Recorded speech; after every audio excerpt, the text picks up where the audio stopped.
Hey, what's up YouTube? How are we doing today? I hope everybody is keeping very well. If this is your first time on this channel, make sure you subscribe. I will talk to you about the latest technology and softwares to help you on your journey of becoming a great YouTuber. Now on today's episode, I'll be giving you 5 tips what you can use to grow on your YouTube channel, so don't miss out. At any time you can check out the notes in the description box below, and I'll leave the links for the products that I will discuss to you about and any tools that you need.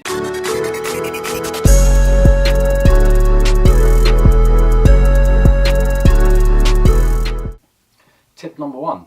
So tip number 1 would be having a great camera. Now you can use your smartphone, but you have certain limitations on what you can and what you can't do.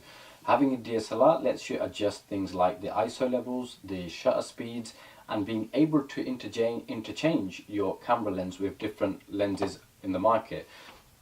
So the reason why I picked the Canon DSLR is quite a few reasons. Now the most important thing for me was having a screen, an articulating screen, so it can flip out and you can see yourself recording. So as I'm talking to you, I've got the screen flipped out onto the right hand side, and I can actually see what I'm doing, and I can be in frame. So I don't always, I don't have to worry about being out of frame. I can always be in frame and I can see what's going on. Another reason is because some DSLRs, very importantly, if you do go and buy a DSLR, some of them don't have an external microphone port, so like the 3.5mm jack for you to be able to add a microphone onto. So it has an onboard sound recording system, but it doesn't allow you to add something else on. So make sure you have that in mind before you buy a DSLR. Another reason is because it's got Wi-Fi, so you can connect it to your phone at any time. You can record it, or you can actually use your phone manually, and you can use your phone as a remote and take photos and even record manually as well. So that's one of the reasons why I picked the 750D DSLR, and this is from Canon. So tip number 2 has to be audio. Now audio is very important. I'm sure we all watch YouTube videos.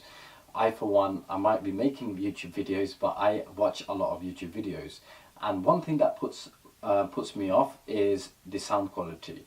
Now I personally have purchased something like this. It is a budget microphone, so I'll provide a link in the description box below. So if you are a new YouTuber and you want to start on a budget, this is a great shotgun mic you can start off with.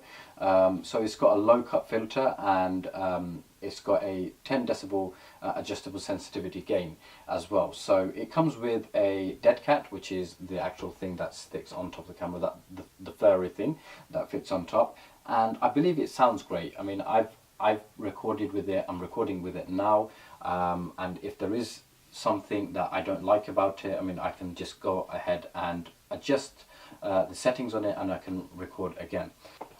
Okay, so let's get to tip number 3. Now number 3 for me is key, and for all other YouTubers out there, they will know what I'm talking about: lighting. So if you watch my previous videos, I've recorded without lighting. I've had very little light available, so I went out and bought some professional studio kit lighting. Now again, I'll provide a link in the description box below so you can go and check it out.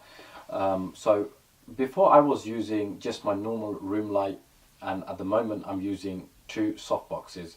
Now these softboxes are single bulb softboxes. You can actually get ones that have 5, and they're extremely powerful. For the purpose of this video and for the purpose of what I'm doing, I believe 2 lighting for the time being is enough.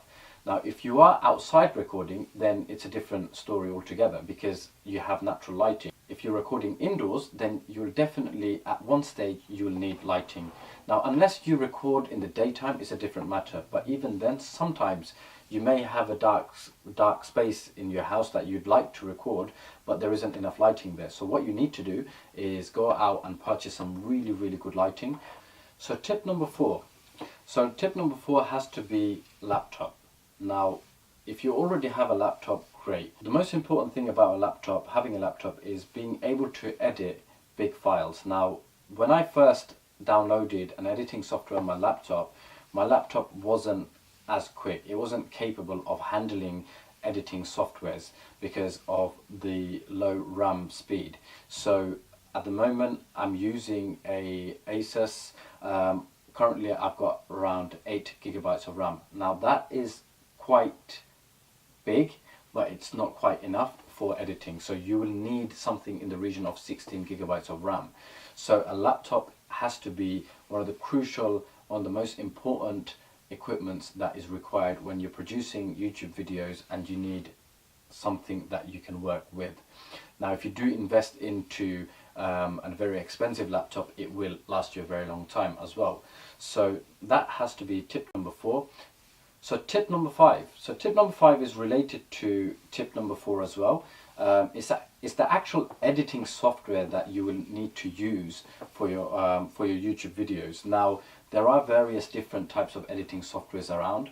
I use something called Filmora. It is a very well-known editing software, especially in the US. I mean, in the UK, I haven't really come across many people using it, but I love to use it. One of the main reasons why I use it is because it's one of the first editing softwares that I actually purchased, and it is quite cheap. So if you are budgeting on making YouTube videos, Filmora is probably the best editing software to start with. It's a very simple interface to use, and I will definitely recommend that. Now, if you're using an Apple iMac or if you're using any Apple laptops, then Final Cut Pro is a great editing software. I'm sure a lot of great YouTubers use it, especially in the US. I've seen a lot of videos about editing softwares that they use. And it seems to me like a lot of the people in the US, a lot of YouTubers, great YouTubers, use Final Cut Pro as well. And the third one is Adobe Premiere. Adobe Premiere is a great editing software tool as well. So it allows, I believe Adobe Premiere can be used on Windows as well as Mac. Now, to finish everything off, I have a bonus as well. So tip number 6, or if you want to call it a bonus, is a tool that I use, which is called TubeBuddy. Now if you haven't already heard of it, it's a tool that I use to be able to tell how much traffic a certain keyword or a certain phrase or a trending title is actually getting, and how much competition is related to that traffic as well. So that automatically puts you in a space where you can grow in a niche where if you know that there isn't something there already, you can use this tool to put in the keywords, and it will actually generate and it will show you the actual analytics of how much traffic and how much competition it's got as well. You can actually watch any other videos on YouTube, and you can actually see what other people's tag words are ranked as. So for argument's sake, if I've made a video about 5 great tips, and I want to be using that as my title and some keywords related to that, I can go straight in and type that into YouTube and use YouTube's search bar to tell me what people are searching for as well. So once I've got that in my mind, I'll write it all down and then go onto the TubeBuddy tool and then have a look at what keywords that I can use to be able to grow my channel a bit more better than what others are out there. So there you have it, guys. Top 5 tools that you can use to grow your YouTube channel. Now if you've enjoyed this content and you want to watch more, please give it a thumbs up and subscribe to the channel. It will mean a lot to me, and I'll provide all the links in the description box below so you can go and check out all the items that I've listed. So I will catch you on the next vlog. Peace out.